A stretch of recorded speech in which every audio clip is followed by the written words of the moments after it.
നമസ്കാരം. പശ്ചിമേഷ്യയിലെ യുദ്ധം അവസാനിപ്പിക്കാൻ ഒരു ഇടക്കാല സമാധാന കരാർ ഒപ്പുവെച്ചിട്ട് അധിക ദിവസങ്ങളൊന്നുമായിട്ടില്ല. എന്നാൽ ആ കരാറിൻ്റെ മഷി ഉണങ്ങുന്നതിന് മുന്നേ തന്നെ അങ്ങോട്ടും ഇങ്ങോട്ടും മിസൈലുകൾ പായിച്ച് ഇരുപക്ഷവും കരാർ വ്യവസ്ഥകൾ ലംഘിച്ചു. ഇപ്പോൾ ഇതാ പുതിയ അവകാശവാദവുമായി വീണ്ടും ട്രംപ് രംഗത്തെത്തിയിരിക്കുകയാണ്. ഇറാൻ ആവശ്യപ്പെട്ടത് പ്രകാരം ദോഹയിൽ ചർച്ച നടക്കുമെന്ന് പ്രഖ്യാപിച്ച ട്രംപിനെ തള്ളിക്കൊണ്ട് ഇറാൻ പറയുന്നത് ഞങ്ങൾ ചർച്ചയ്ക്കില്ല, സാങ്കേതിക കാര്യങ്ങൾ നോക്കാൻ മാത്രമാണ് സംഘം പോകുന്നത് എന്നാണ്. ട്രംപിന്റെ ഈ അമിത ആത്മവിശ്വാസവും ഇറാന്റെ കടുപ്പമേറിയ നിലപാടും മനസ്സിലാക്കണമെങ്കിൽ ഇതിന്റെ വേരുകൾ തേടി നമ്മൾ 1979 പോകണം. 1979 മുൻപ് അമേരിക്കയും ഇറാനും ഉറ്റ സുഹൃത്തുക്കളായിരുന്നു. എന്നാൽ അയതൊള്ള ഖമേനിയുടെ നേതൃത്വത്തിൽ നടന്ന ഇസ്ലാമിക് വിപ്ലവം ഇറാനെ മാറ്റിമറിച്ചു. അമേരിക്കയെ ഇറാൻ ഗ്രേറ്റ് സാത്താൻ എന്ന് മുദ്രകുത്തി. ടെഹ്റാനിലെ അമേരിക്കൻ എംബസി പിടിച്ചെടുത്ത 444 ദിവസങ്ങൾ അമേരിക്കൻ നയതന്ത്ര ചരിത്രത്തിലെ ഏറ്റവും വലിയ നാണക്കേടായി. അന്നു മുതൽ തുടങ്ങിയതാണ് അമേരിക്ക ഇറാൻ പക. ഈ പകയാണ് ദശാബ്ദങ്ങളായി പശ്ചിമേഷ്യയിലെ സമാധാനത്തിന് വിലങ്ങുതടിയാകുന്നത്. ഇറാനെ സംബന്ധിച്ചിടത്തോളം അമേരിക്ക എന്നാൽ അധിനിവേശത്തിന്റെ പ്രതീകമാണ്. അമേരിക്കയെ സംബന്ധിച്ചിടത്തോളം ഇറാൻ എന്നാൽ ആണവായുധങ്ങൾക്കായി പണിയെടുക്കുന്ന ഒരു റോങ് സ്റ്റേറ്റ് ആണ്. ഈ രണ്ട് നിലപാടുകൾക്കിടയിലാണ് ദശാബ്ദങ്ങളായി പശ്ചിമേഷ്യയിലെ സാധാരണ ജനങ്ങൾ ജീവിക്കുന്നത്. ലോകത്തെ എണ്ണ വിപണിയുടെ 20% കടന്നുപോകുന്നത് ഹോർമൂസ് കടലിടുക്കിലൂടെയാണ്. ഗൾഫ് രാജ്യങ്ങളുടെ ഒരേയൊരു കടൽപാതയാണിത്. 2023-25 കാലയളവിൽ ലോകത്തെ ദ്രവീകൃത പ്രകൃതിവാതകത്തിന്റെ 20% കടൽ വഴിയുള്ള എണ്ണ വ്യാപാരത്തിന്റെ 25% ഇവിടെ നിന്നാണ് കടന്നുപോയത്. ഇറാൻ പലതവണ ഹോർമൂസ് പാത അടയ്ക്കുന്നുണ്ട്. അവർ അവിടെ അങ്ങനെ ചെയ്താൽ ആഗോള സമ്പദ്വ്യവസ്ഥ തകരും. നവംബറിൽ US ഇലക്ഷൻ വരാനിരിക്കെ എണ്ണവില കുറച്ചു നിർത്തുക എന്നത് ട്രംപിന്റെ രാഷ്ട്രീയ വിജയത്തിന് അത്യാവശ്യമാണ്. ഇന്ത്യയുടെ 85% എണ്ണ ഇറക്കുമതിയും ഈ കടലിടുക്ക് വഴിയാണ്. പെട്രോൾ വിലയിൽ ഉണ്ടാകുന്ന ഓരോ മാറ്റവും ഇന്ത്യയിലെ സാധാരണക്കാരന്റെ കീശയെ ബാധിക്കുന്നു. എണ്ണ വിതരണം തടസ്സപ്പെട്ടാൽ അന്താരാഷ്ട്ര വിപണിയിൽ വില കുതിച്ചുയരും. അത് നേരിട്ട് ഇന്ത്യയിലെ പെട്രോൾ ഡീസൽ വിലയിൽ പ്രതിഫലിക്കും. വിപണി അസ്ഥിരമാകും. വൻകിട കമ്പനികൾ അവരുടെ നിക്ഷേപങ്ങൾ പിൻവലിക്കാനും സാധ്യതയുണ്ട്. ഈ സാഹചര്യത്തിൽ BJP സർക്കാർ സ്വീകരിച്ചിരിക്കുന്ന വിദേശ നയം വളരെയധികം ശ്രദ്ധേയമാണ്. ഇറാനുമായി നാം നല്ല ബന്ധം പുലർത്തുന്നു. ചബഹാർ തുറമുഖം വഴി മധ്യേഷ്യയിലേക്കും റഷ്യയിലേക്കും നമുക്ക് ചരക്കുകൾ അയക്കാം. അതേസമയം അമേരിക്കയുമായും തന്ത്രപരമായ പങ്കാളിത്തമുണ്ട്. ഈ സന്തുലിതാവസ്ഥയാണ് ഇന്ന് നമ്മളെ സംരക്ഷിക്കുന്നത്.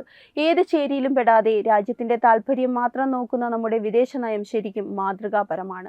മോദി സർക്കാരിന്റെ ഈ നയതന്ത്രപരമായ കരുനീക്കങ്ങൾ വലിയ തോതിലുള്ള സാമ്പത്തിക ആഘാതങ്ങളിൽ നിന്ന് ഇന്ത്യയെ സംരക്ഷിക്കുന്നു. ട്രംപും ഇറാനും തമ്മിലുള്ള ഈ വടംവലി ചരിത്രത്തിന്റെ ബാക്കി പത്രമെന്ന് വേണമെങ്കിൽ പറയാം. 1980കളിലെ ഇറാൻ-ഇറാഖ് യുദ്ധം, പിന്നീട് വന്ന ഉപരോധങ്ങൾ, ഒബാമയുടെ കാലത്തെ ആണവ കരാർ, ട്രംപിന്റെ ഒന്നാം ഭരണകാലത്തെ കടുത്ത ഉപരോധങ്ങൾ, ഇവയൊക്കെ ചരിത്രം പരിശോധിച്ചാൽ മനസ്സിലാകും. ഓരോ തവണയും ചർച്ചകൾ നടക്കുമ്പോൾ പിറകിൽ വലിയൊരു അജണ്ട ഉണ്ടായിട്ടുണ്ട്. ഇതിൽ നിന്ന് മനസ്സിലാക്കാൻ പറ്റുന്നത് യുദ്ധം തോക്കുകൾ കൊണ്ട് മാത്രമല്ല നടക്കുന്നത്, വാക്കുകൾ കൊണ്ടും സോഷ്യൽ മീഡിയയിലൂടെയും സാമ്പത്തിക ഉപരോധങ്ങളിലൂടെയുമാണ് നടക്കുന്നത്. ചുരുക്കത്തിൽ പറഞ്ഞാൽ ഇതൊരു വലിയ ചെസ് കളിയാണ്. കഴിഞ്ഞ 5 പതിറ്റാണ്ടുകളായി ഇരുവരും തമ്മിൽ ഒളിപ്പോരും പ്രോക്സി യുദ്ധങ്ങൾ നടക്കുന്നുണ്ട്. ഇപ്പോൾ 2026 ഈ തുറന്ന യുദ്ധം ആ ചരിത്രത്തിന്റെ ഏറ്റവും ഇരുളടഞ്ഞ ഒരേടാണ്. മാർച്ച് മാസത്തിൽ നടന്ന വലിയ സൈനിക നീക്കങ്ങളിൽ സുപ്രീം ലീഡർ അലി ഖമേനിയുടെ മരണം വരെ സംഭവിച്ചു. ഈ സാഹചര്യത്തിൽ ഇനിയും വിട്ടുവീഴ്ചയ്ക്ക് തയ്യാറാകുക എന്നത് ഇറാന്റെ നേതൃത്വത്തെ സംബന്ധിച്ചിടത്തോളം വലിയൊരു രാഷ്ട്രീയ പരീക്ഷണമാണ്. അമേരിക്കയാകട്ടെ തങ്ങളുടെ ആഗോള മേധാവിത്വം തിരിച്ചുപിടിക്കാൻ മിലിറ്ററി ഒപ്പുകൾക്കപ്പുറം നയതന്ത്ര നീക്കങ്ങൾ നടത്താൻ നിർബന്ധിതരാകുന്നു. ഈ ചരിത്രപരമായ ബാധ്യതകൾ തന്നെയാണ് ഓരോ ചർച്ചയും ഇത്രയേറെ സങ്കീർണമാക്കുന്നത്. യുദ്ധം തുടങ്ങിയ മാർച്ച് മാസം മുതൽ തന്നെ ഈ ഹോർമൂസ് കടലിടുക്ക് ഒരു യുദ്ധഭൂമിയായി മാറി. ഇൻഷുറൻസ് കമ്പനികൾ കപ്പലുകൾക്ക് കവറേജ് നൽകാൻ മടിക്കുന്നതും കപ്പലുകൾക്ക് വലിയ തുക ടോൾ നൽകേണ്ടി വരുന്നതും ആഗോള വ്യാപാരത്തെ തകിടം മറിച്ചു. ഇറാൻ തങ്ങളുടെ ആധിപത്യം ഉറപ്പിക്കാൻ ഈ കടലിടുക്കിനെ ഒരു ആയുധമായി ഉപയോഗിക്കുന്നു. അമേരിക്കയാകട്ടെ സ്വതന്ത്ര സഞ്ചാര സ്വാതന്ത്ര്യം ഉറപ്പാക്കാൻ നാവികസേനയെ വിന്യസിച്ചിരിക്കുന്നു. ഓരോ മിസൈൽ വിക്ഷേപണവും ഇവിടെ എണ്ണവിലയെ ആഗോള വിപണിയിൽ 10 മുതൽ 15% വരെ വർദ്ധിപ്പിക്കുന്നു. ഇത് കേവലം കടലിലെ ഒരു തർക്കം മാത്രമല്ല, നമ്മുടെ അടുക്കളയിലെ പാചകവാതക വിലയും വാഹനത്തിലെ പെട്രോൾ വിലയും നേരിട്ട് ബാധിക്കുന്ന കാര്യം കൂടിയാണ്. ലോകത്തിലെ വൻശക്തികൾ ഇവിടെ നടത്തുന്ന പരീക്ഷണങ്ങൾ പാവപ്പെട്ട രാജ്യങ്ങളുടെ സമ്പദ് വ്യവസ്ഥയാണ് തകർക്കുന്നത്. ഹോർമൂസ് നിയന്ത്രിക്കുക ചെയ്യുക എന്നാൽ ലോകത്തിലെ ഊർജ്ജ വിതരണത്തെ നിയന്ത്രിക്കുക എന്നതാണ്. അതിനായുള്ള പോരാട്ടത്തിൽ സാധാരണക്കാരായ ജനങ്ങൾ ബലിയാടാവുകയാണ്. ഈ വലിയ സംഘർഷത്തിൽ ഭാരതം എങ്ങനെയാണ് ഇടപെടുന്നത്? ഇതാണ് നമ്മൾ ഓരോരുത്തരും അഭിമാനത്തോടെ കാണേണ്ടത്. ഇന്ത്യയുടെ 80% ഊർജ്ജ ആവശ്യങ്ങൾ നിറവേറ്റുന്നത് മധ്യേഷ്യയിൽ നിന്നാണ്. രാജ്യത്തിന്റെ താൽപ്പര്യങ്ങൾ മാത്രം നോക്കി നയങ്ങൾ രൂപീകരിക്കുക എന്നതാണ് ഇന്ത്യയുടെ ശൈലി. മോദി സർക്കാരിന്റെ ഈ നയതന്ത്രപരമായ കരുനീക്കങ്ങൾ വലിയ തോതിലുള്ള സാമ്പത്തിക ആഘാതങ്ങളിൽ നിന്ന് ഇന്ത്യയെ രക്ഷിക്കുന്നു. നാം ഇറാനുമായി സംസാരിക്കുന്നു, അമേരിക്കയുമായും സംസാരിക്കുന്നു. ഈ സന്തുലിതാവസ്ഥയാണ് ഇന്ന് നമ്മളെ ഈ ആഗോള പ്രതിസന്ധിയിലും നേരെ നിൽക്കാൻ സഹായിക്കുന്നത്. നമ്മുടെ വിദേശകാര്യ മന്ത്രാലയത്തിന്റെ സമയോചിതമായ ഇടപെടലുകൾ വഴി ഇതിന്റെ ക്ഷമം വരാതെ നാം കരുതൽ ശേഖരം ഉറപ്പാക്കിയിട്ടുണ്ട്. ഈ ചർച്ചകൾക്ക് പിന്നിലെ യഥാർത്ഥ രാഷ്ട്രീയ അജണ്ട നവംബറിൽ നടക്കാൻ പോകുന്ന US തിരഞ്ഞെടുപ്പ് തന്നെയാണ്. പണപ്പെരുപ്പവും വിലക്കയറ്റവും കുറയ്ക്കാൻ ട്രംപിനൊരു വലിയ നയതന്ത്ര വിജയം അത്യാവശ്യമാണ്. ചൈനയും റഷ്യയും മാറ്റി നിർത്തി മിഡിൽ ഈസ്റ്റിൽ സമാധാനം സ്ഥാപിച്ചു എന്ന ഖ്യാതി നേടാൻ ട്രംപ് ശ്രമിക്കുന്നു. എന്നാൽ ഇറാൻ ഭരണകൂടം ഇത്ര എളുപ്പത്തിൽ വഴങ്ങുമോ എന്നത് സംശയവുമാണ്. ഇറാനിയൻ ജനതയെ ബോധ്യപ്പെടുത്താൻ $6 ബില്യൺ ഫണ്ട് റിലീസ് ചെയ്യുന്ന കാര്യം എടുത്തു പറയുന്നത് വെറുതെയല്ല. ഇറാനിലെ പത്രങ്ങൾ ട്രംപിനെ യുദ്ധക്കൊതിയൻ എന്ന് വിശേഷിപ്പിക്കുമ്പോൾ ട്രംപ് ഇറാനെ സമാധാനം ആഗ്രഹിക്കാത്ത ഭീകര രാഷ്ട്രമെന്ന് മുദ്രകുത്തുന്നു. ഇത് രണ്ടും കൂടി ചേരുമ്പോൾ ഉണ്ടാകുന്നത് വലിയൊരു സ്ഫോടനമാണ്. ട്രംപിന്റെ ഈ വൺമാൻ ഷോ വിജയിക്കുമോ എന്ന് കാത്തിരുന്നു തന്നെ കാണേണ്ടി വരും. എന്തായാലും പശ്ചിമേഷ്യയിലെ അഗ്നിപർവ്വതം ഏത് നിമിഷവും പൊട്ടിത്തെറിക്കാം എന്ന അവസ്ഥയിലുമാണ്. ട്രംപിന്റെ നയതന്ത്രമെന്നും ഒരു ഹൈ റിസ്ക് അല്ലെങ്കിൽ ഹൈ റിവാർഡ് ഗെയിമാണ്. ഈ പ്രശ്നം ഇവിടെ ഇങ്ങനെ തുടർന്നാൽ അത് അവസാനിക്കാൻ പോകുന്നത് ഒന്നുകിൽ ഒരു വലിയ വിട്ടുവീഴ്ചയിലാകാം, അല്ലെങ്കിൽ ചരിത്രം കണ്ടിട്ടില്ലാത്ത വിധത്തിലുള്ള ഒരു സമ്പൂർണ്ണ പ്രതിസന്ധിയിലുമാകാം. ട്രംപിനെ സംബന്ധിച്ചിടത്തോളം ഈ യുദ്ധം വെറും ഒരു മിലിറ്ററി നീക്കമല്ല, തന്റെ അമേരിക്ക ഫസ്റ്റ് എന്ന ആശയത്തിന്റെ വിജയമാണ്. പക്ഷേ ഇറാൻ എന്നത് അഫ്ഗാനിസ്ഥാനോ ഇറാനോ അല്ല എന്നത് അമേരിക്കൻ ഭരണകൂടം ഇനിയും തിരിച്ചറിയുന്നില്ല. ഇറാനിലെ പുതിയ ഭരണകൂടം പഴയതിനേക്കാൾ തീവ്രമാണ്, കൂടുതൽ സൈനികവൽക്കരിക്കപ്പെട്ടതാണ്. ട്രംപിന്റെ ഈ കടുത്ത നിലപാട് ഇറാനെ കൂടുതൽ ഒറ്റപ്പെടുത്തുന്നതിന് പകരം അവരെ റഷ്യയോടും ചൈനയോടും കൂടുതൽ അടുപ്പിക്കാനേ സഹായിക്കൂ. ഇത് അമേരിക്കയ്ക്ക് ആഗോളതലത്തിൽ വരാനിരിക്കുന്ന വലിയൊരു തകർച്ചയുടെ തുടക്കമായിരിക്കാം. ഈ തർക്കം ഇങ്ങനെ പോയാൽ ഹോർമൂസ് കടലിടുക്ക് ലോകത്തിലെ ഏറ്റവും വലിയ ചോക്ക് പോയിന്റായി മാറും.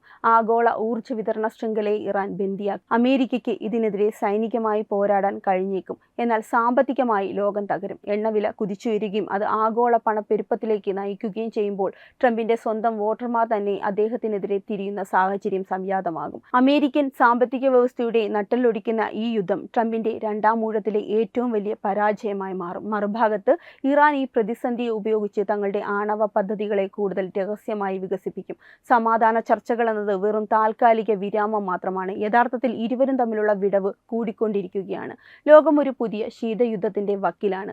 അതിന്റെ കേന്ദ്രബിന്ദു ഇപ്പോൾ പശ്ചിമേഷ്യയാണ്. ഈ പ്രശ്നം പരിഹരിക്കപ്പെടണമെങ്കിൽ പരസ്പര ബഹുമാനത്തോടുള്ള ഒരു സംഭാഷണം അനിവാര്യമാണ്.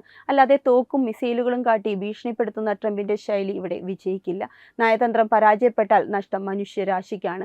ഈ പ്രശ്നം ഇങ്ങനെ തുടർന്നാൽ മിഡിൽ ഈസ്റ്റ് എന്ന പ്രദേശം വരും വർഷങ്ങളിൽ ഒരു വലിയ നാശത്തിന്റെ കേന്ദ്രമായി മാറാനും സാധ്യതയുണ്ട്.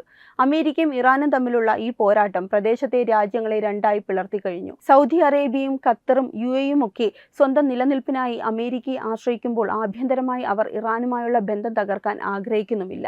ഈ അനിശ്ചിതത്വം മേഖലയിലെ എല്ലാ വികസന പദ്ധതികളെയും നിശ്ചലമാക്കുന്നു. ട്രംപിന്റെ ഈ അൺപ്രഡിക്റ്റബിൾ നയങ്ങൾ അറബ് രാജ്യങ്ങളിൽ അമേരിക്കയോടുള്ള വിശ്വാസം പൂർണ്ണമായും നഷ്ടപ്പെടുത്തിയിരിക്കുന്നു. ഒരു കാലത്ത് അമേരിക്കയുടെ ഉറച്ച സഖ്യകക്ഷികളായിരുന്നവർ ഇന്ന് സ്വന്തം വഴി തേടാൻ തുടങ്ങിയിരിക്കുന്നു എന്നതാണ് സത്യം.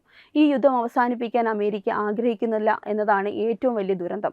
കാരണം യുദ്ധം നടക്കുമ്പോൾ മാത്രമേ തങ്ങളുടെ ആയുധങ്ങൾ വിൽക്കാനും ആഗോള വിപണിയിൽ ഇടപെടാനും അവർക്ക് കഴിയൂ. ഇത് ശരിക്കും ഒരു വാർ പ്രോഫിറ്റിംഗ് ആണ് അമേരിക്കയ്ക്ക്. ഇന്ത്യ എപ്പോഴും ആഗ്രഹിക്കുന്നത് മേഖലയിൽ സമാധാനം മാത്രമാണ്. എന്നാൽ വൻശക്തികളുടെ ഈ കളിയിൽ ഇന്ത്യ നിഷ്പക്ഷമായി നിലയുറപ്പിക്കുന്നത് വലിയൊരു വെല്ലുവിളി കൂടിയാണ്. പെട്രോളിയം ഉൽപ്പന്നങ്ങളുടെ വില നിയന്ത്രിക്കുക എന്നത് നമ്മുടെ രാജ്യത്തിന്റെ ഏറ്റവും വലിയ കടമയാണ്. ട്രംപ് ഇറാൻ പ്രശ്നം നീണ്ടുപോയാൽ അത് നമ്മുടെ സമ്പദ് വ്യവസ്ഥയെ നേരിട്ട് ബാധിക്കും. വിദേശത്തുള്ള ലക്ഷക്കണക്കിന് പ്രവാസികളുടെ സുരക്ഷയും വലിയൊരു ചോദ്യചിഹ്നമാണ്. അതിനാൽ നയതന്ത്രപരമായി ഇന്ത്യക്ക് കൂടുതൽ സമ്മർദ്ദം ചെലുത്തേണ്ടിയും വരും. അമേരിക്കയ്ക്ക് വിയറ്റ്നാമിലും അഫ്ഗാനിസ്ഥാനിലും എന്ത് സംഭവിച്ചുവോ അതിന്റെ ഒരു ആവർത്തനം മിഡിൽ ഈസ്റ്റിൽ ഉണ്ടാകാനും സാധ്യതയുണ്ട്. ട്രംപ് ഈ പ്രശ്നം ഉടൻ പരിഹരിച്ചില്ല എങ്കിൽ അത് അമേരിക്കയുടെ ലോകത്തിന്റെ ആധിപത്യം എന്ന സ്വപ്നത്തിന്റെ അന്ത്യം കൂടിയായിരിക്കും. സമാധാനം എന്നത് ആയുധം കൊണ്ട് ഉണ്ടാക്കുന്നതല്ല, അത് ചർച്ചകൾ കൊണ്ട് ഉണ്ടാക്കുന്നതാണ്. ട്രംപ് അത് മനസ്സിലാക്കിയില്ല എങ്കിൽ ലോകം ഒരു വലിയ സ്ഫോടനത്തിലേക്ക് നീങ്ങും. നമ്മൾ ഭാരതീയർക്ക് വേണ്ടുന്നത് സമാധാനമാണ്. അതിനായി നമ്മുടെ രാജ്യം പരിശ്രമങ്ങൾ തുടരും. എന്തായാലും ഈ ചതുരംഗത്തിൽ ആര് ജയിക്കും എന്നതിനേക്കാൾ ഉപരിയായി ആര് തകരും എന്നതാണ് ലോകം ഉറ്റുനോക്കുന്നത്. ചരിത്രവും വർത്തമാനവും ഇഴചേരുന്ന ഈ കളിയിൽ ആര് ജയിക്കുമെന്നത് കാത്തിരുന്ന് തന്നെ കാണണം. ഈ വാർത്തയെപ്പറ്റിയുള്ള നിങ്ങളുടെ അഭിപ്രായങ്ങൾ കമൻറ്റ് ചെയ്യൂ. വാർത്തകൾ വേഗത്തിൽ അറിയാനായി ചാനൽ സബ്സ്ക്രൈബ് ചെയ്യൂ. വെബ് ഡെസ്ക് തത്വമൈ ന്യൂസ്. HIV അണുബാധ സന്തോഷപൂർണമായ ഒരു ജീവിതത്തിന് തടസ്സമല്ല. HIV അണുബാധയ്ക്ക് ഫലപ്രദമായ ചികിത്സ ഇന്ന് ലഭ്യമാണ്. ഇതിന് യഥാസമയം അണുബാധ കണ്ടെത്തുന്നതും കാലേക്കൂട്ടി ചികിത്സ നടത്തേണ്ടതും അത്യാവശ്യമാണ്. സൗജന്യമായ ചികിത്സയും മാർഗനിർദ്ദേശങ്ങളും സർക്കാർ ആശുപത്രികളിലെ ART അഥവാ ഉഷസ് കേന്ദ്രങ്ങളിൽ ലഭ്യമാണ്. ആരോഗ്യ സംരക്ഷണം ഓരോരുത്തരുടെയും ഉത്തരവാദിത്തമാണ്.